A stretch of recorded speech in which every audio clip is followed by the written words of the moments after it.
We interrupt this report on the unprecedented heatwave in Europe with some breaking news. A man has lost his exclusive private bank account.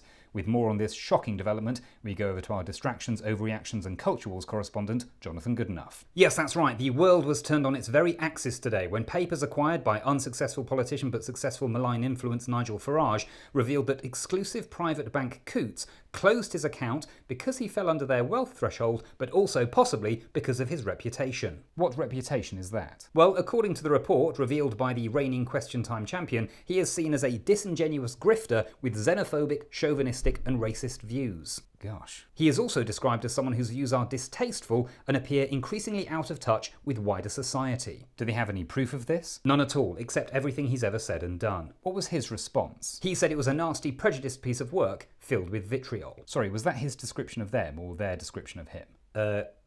Yes. Presumably the Home Secretary and Prime Minister have got involved. Of course they have. As Conservatives, they couldn't just stand by and let a private company decide who to do business with, and they've described it as wrong and a scandal. Has President Biden commented? Not yet, although it's surely only a matter of time. Former President and friend of Nigel Farage, Donald Trump, will undoubtedly weigh in soon, although because it'll all be in capital letters on Truth Social, it might be quite hard to decipher. Right. And Putin has abandoned the grain deal with Ukraine, which could be connected. So this story is leading headlines across the world. As far as you know, yes. In fact, if Nigel Farage could bank all of the attention he's getting now, there's no way they'd have closed his account. Thank you, Jonathan.